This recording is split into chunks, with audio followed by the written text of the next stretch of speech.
an association in the HLA-A region by our genome-wide analysis. But then there were two genes that did reach genome-wide significance in the scan. One of them is interleukin-10, and the other is a gene called complexin-1. So interleukin-10, we did a fine map of that region, and our p-value was about 5 times 10 to the minus 8, which did reach genome-wide significance. Interleukin-10 is an anti-inflammatory cytokine, so you would expect perhaps that associated with an inflammatory disease, the polymorphisms might lead to lower amounts of IL-10 production. And in point of fact, in healthy control individuals, such as yours truly, Max Cadena in NIMS found that the risk allele for Behçet's disease was actually associated with reduced production of IL-10. Complexin-1, which I won't show you any data on, is a protein that's involved in the fusion of intracellular vesicles to the membrane. It's known to be involved in the release of neurotransmitters in the brain, but actually we found also was expressed at high levels in leukocytes. So it's probably an interesting story there. Taking us back to history, of course, Behçet's disease turns out that it's common along Marco Polo's Silk Route. Now remember, Marco Polo was this trader who went from Venice all the way out to the Far East, to Japan and China, trading silk and other stuff. But actually, the Silk Route had been in existence since biblical times, actually. And one of the interesting things that we found is this IL-10 variant, which we see in the Turkish population.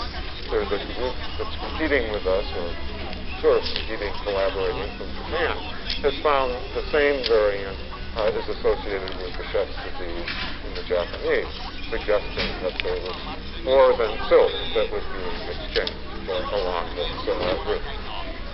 So in any event, well, it's probably best, it's 4:07 right now, to call it to a close.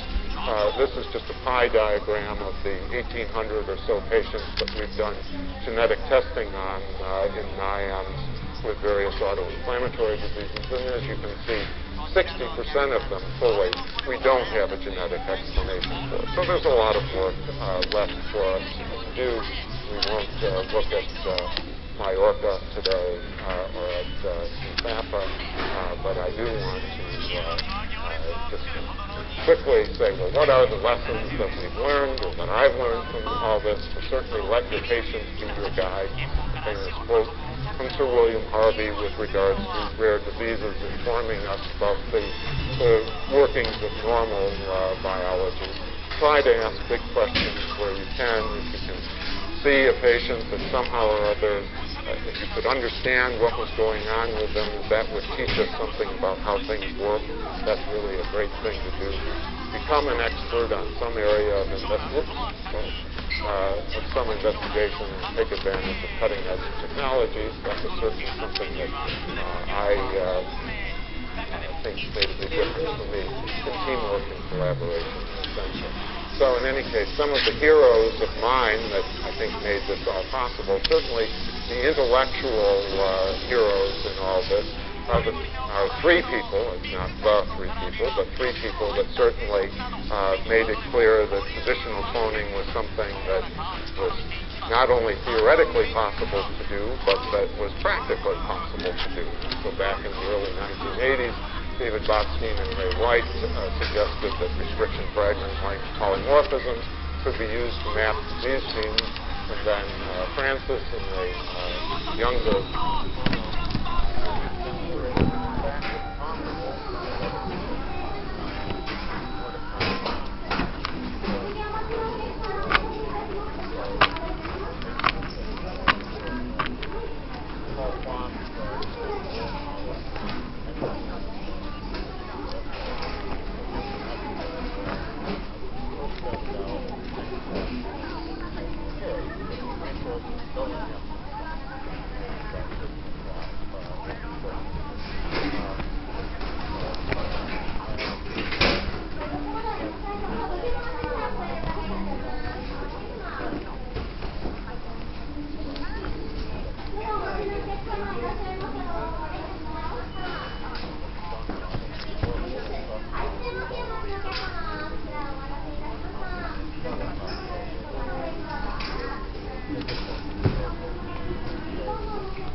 Thank you, Dan, for an inspiring story that clearly draws the connections between clinical insights and molecular discoveries in a very exciting way. I know it is a little late and there are some people who clearly have to rush off to other things, but I think we can take a couple of questions if you wouldn't mind. There will be a reception in the library today, not in the lobby, because we've moved into winter season here, so you won't have to freeze when the doors open if we have cookies in the library. But first, are there a couple of questions that you would like to pose? While they're thinking about it, let me ask you, in terms of DIRA, are there any phenotypes associated in the heterozygotes, since we seem to have a fair number of them in some parts of the world? Is there any partial benefits or something else interesting about them? So that's a great question, and at least so far, looking at functional assays in vitro, it doesn't appear that there is any phenotype associated with that. In contrast with FMF, which has classically been thought of as a recessively inherited disease, we do see a biochemical phenotype and sometimes an overt clinical phenotype in people who are carriers, even though in the original panel that we used for doing the mapping, everything worked out perfectly in terms of the affected and carriers and unaffected. What would be the basis of periodic in case of periodic fever? Oh, that's one of my favorite questions. So in any case, well, the first answer to that question is that usually they're not actually all that periodic. The most periodic disease amongst them I didn't have a chance to talk about, and that's PFAP, for the syndrome of periodic fever with aphthous, stomatitis, pharyngitis, and cervical adenopathy. That is not a Mendelian disease. It's probably caused by multiple genes. It has clock-like regularity in terms of its frequency, oftentimes occurring like every 19 to 21 days or something like that. But most of these diseases, I would call them more recurrent than periodic. But then you'll ask, well, then why are they recurrent?